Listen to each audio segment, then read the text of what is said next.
Hey people, what's going on? Got a little something I'd like to get off my chest here. Something that's been bothering me for a little while now.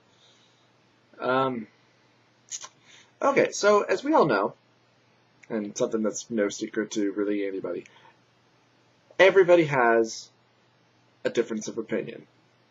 You know, like the song says. Everybody has their own opinion. And and I used to be of this opinion too, of a long time ago. Well, maybe really not that long ago, maybe a year or two, or who knows. But I keep noticing something, and it really just bothers the shit out of me.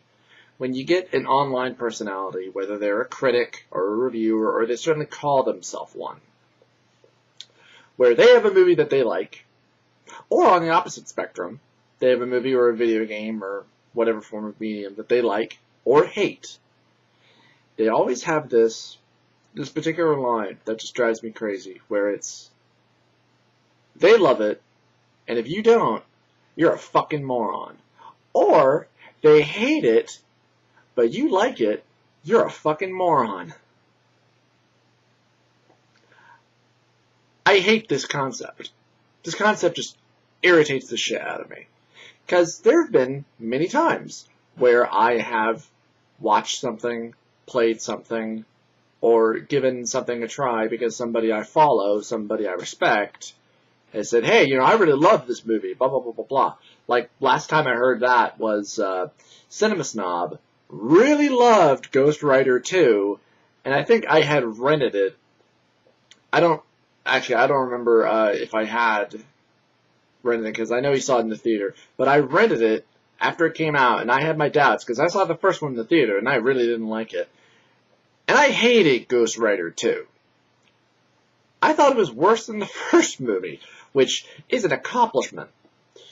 And you see this a lot. Like, there's somebody new who I mean, he's not really new, but somebody I started following a little while ago on YouTube, Razor Fist of the Razorholic videos.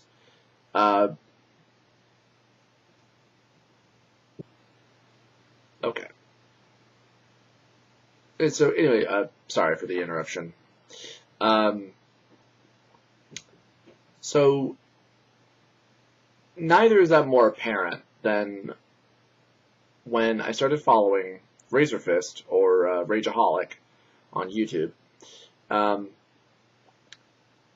know, and you see this happen a lot, where there's, like, he talked about how he really enjoyed the Duke Nukem Forever video game, and I rented that after it first came out, and I followed that news story for a couple of years, kept on hearing about it, and then it would go away, and then I remember reading in the magazine that Duke Nukem Forever was canceled, that it was dead, that it was gone, and I was like, oh, well, okay, because it had already been in development for over a frickin' decade, and there was always a new advancement that they were doing. It's like, dude, why don't you just work on what you have, get it done, and then put it out? Like, what are you waiting for? I want this to be the best it possibly can. And then when it came out,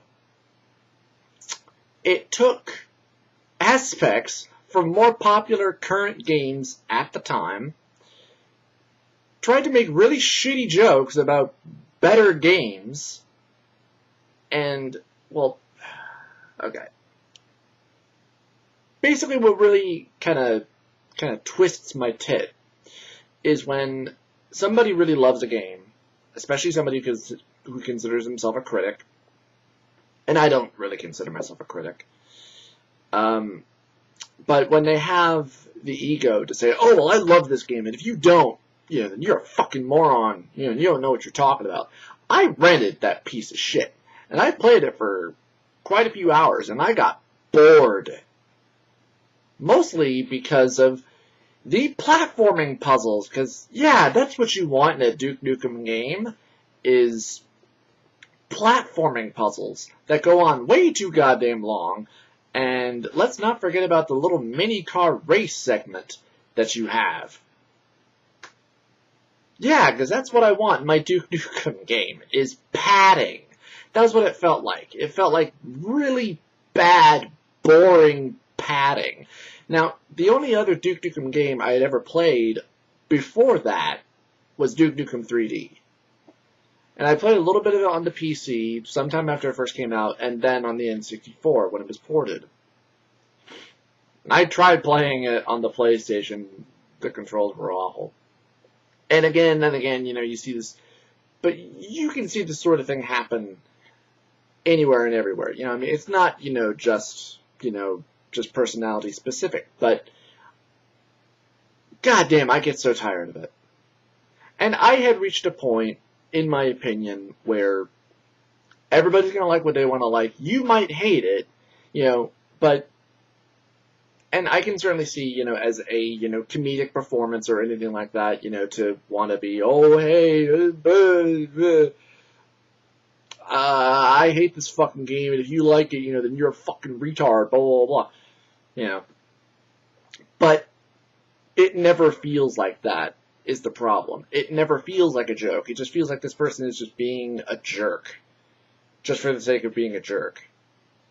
And, goddamn, it irritates the fuck out of me. And especially when you hear it from a more personal standpoint, like my own brother.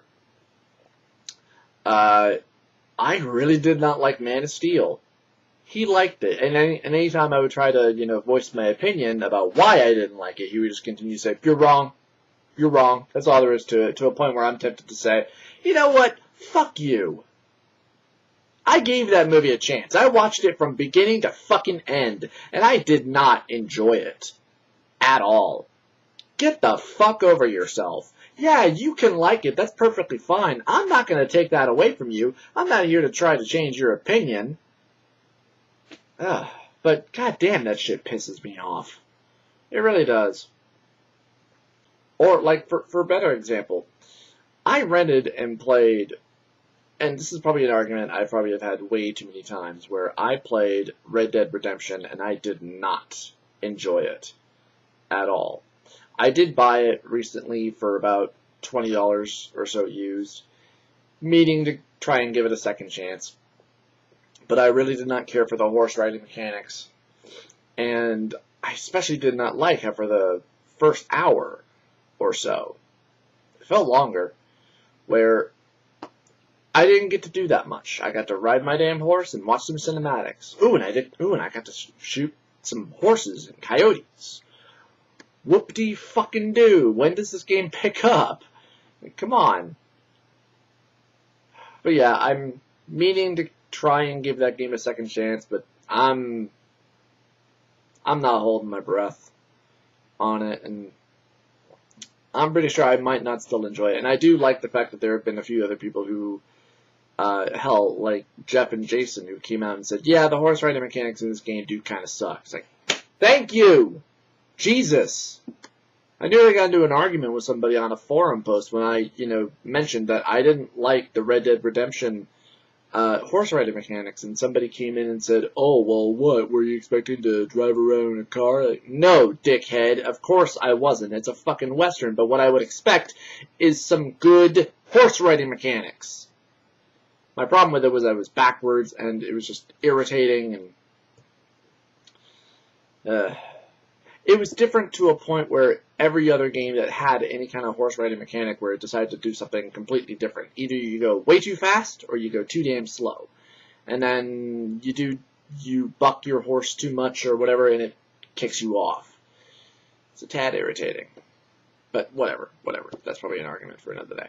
Alright, this has probably gone on too goddamn long. I apologize. I just really wanted to get that shit off my chest because I see it all the goddamn time. And, and we bring it on ourselves when we decide to watch a video of somebody giving an opinion on a game. Maybe it's a game that we like, or maybe it's a game we may have some interest in, and it's someone who just goes on a long rail, never really bothers to go into any real description about why they don't like it, or why they do like it, but you can't help but disagree with them the whole time and go, no, you're wrong, and you're not really giving any proper description. But then again, but I just hate that whole thing about, I hate this, but if you like it, you're a fucking retard. Or, I love this, but if you don't, You're a fucking moron. I get so tired of that shit. Knock it the fuck off. Anyway, see ya.